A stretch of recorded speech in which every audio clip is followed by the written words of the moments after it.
आका कायनात की बारगाह में एक औरत आई और उस औरत ने कोई सवाल पूछा, मसला पूछा। आका कायनात सल्लल्लाहु अलैहि वसल्लम से जब रुखसत होने लगी तो कहने लगी, आका आज तो मैं आ गई हूँ, ये मसला बना आ गई हूँ, और फिर जब दोबारा आऊँ और आपका विसाल हो चुका हो तो फिर मैं किसके पास जाऊँ? ये वो औरत पूछ रही है। देखें, और सारे सहाबा वहाँ मौजूद थे, सारे सहाबा मौजूद थे। आका कायनात ने फरमाया कि तुम्हारा मुद्दा ये है कि मैं तुम्हारे आने के से जो है मेरा विसाल हो चुका होगा और तू आएगी तो किसके पास जाएगी? उसने कहा, या रसूलल्लाह यही मेरा मुद्दा है। फरमाया, मेरे बाद अगर तू आए और मैं ना हूं यहाँ पे तो मेरे अबू बकर के पास आ जाना। मेरे बाद मेरा अबू बकर होगा और वो सारी तुम्हारे मसाइल को हल करने के लिए यहाँ होगा।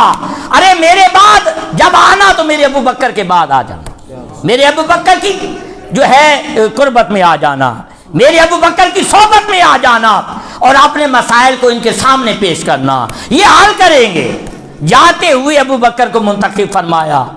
फिर आका कायनात का जब विसाले पाक होने लगा तो विसाले पाक में, ज़हरी विसाल में आका कायनात ने, सारे सहाबा मौजूद हैं, ये बड़ी मशहूर हदीस है, आका कायनात ने किसी और सहाबी को अपना मुसल्ला अता नहीं फरमाया। फरमाया, मेरे अबू बकर ये मुसल्ला आप संभाल लो, ये मुसल्ला। और आका कायनात की मौजूदगी में 17 नमाजें अबू बकर सिद्दीक ने पढ़ाई और अबू बकर सिद्दीक के होते हुए मुसल्ला रसूल पर किसी और सहाबी को इजाजत ना मिली। और जब आखिरी दिन आया, विसाल ज़हरी का वक्त आया, सुबह की नमाज हज़रत अबू बकर सिद्दीक पढ़ा रहे हैं। ये हदीस बड़ी मशहूर है, आपने सुनी होगी। मेरी कोशिश ये है कि मैं नई हदीसें आपको कोट करूं, जो उलमा से सुनते रहते हैं वो तो ऑलरेडी आपको पता है, मगर ज़िम्नन ये बात मुकम्मल कर दूं।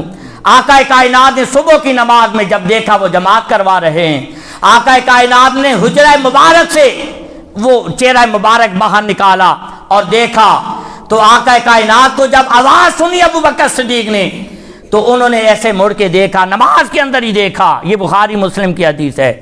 तो उनका इरादा ये हुआ कि मैं पीछे हट जाऊं, आका कायनात आने वाले हैं। जब उन्होंने देखा तो आका कायनात ऐसे इशारा किया, फरमाया अबू बकर पढ़ाता रहे, और खुश हुए।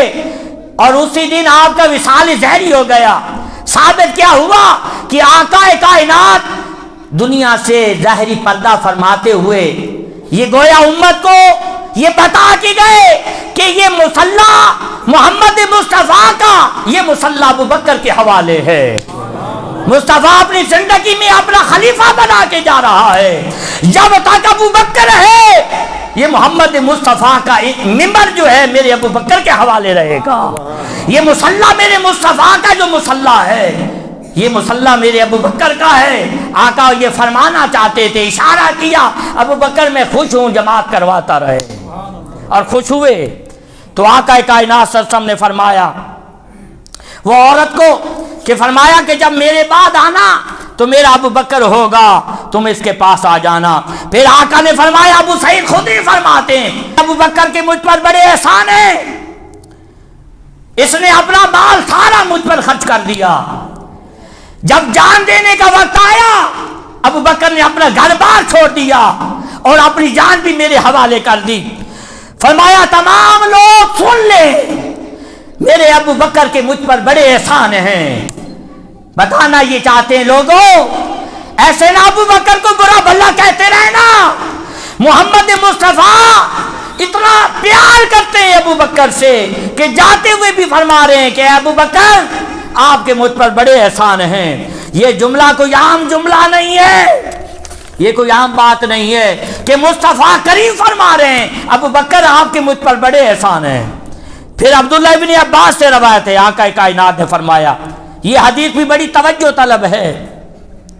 आका कायनात जब बीमार थे, आखिरी लम्हात की जिंदगी के आखिरी लम्हात थे, आका कायनात बाहर तशरीफ लाए, मिंबर मुबारक बिछवाया और उस पर बैठ गए। और मिंबर पर बैठकर आका कायनात ने पहले अल्लाह की हम्द बयान की, उसके बाद फरमाया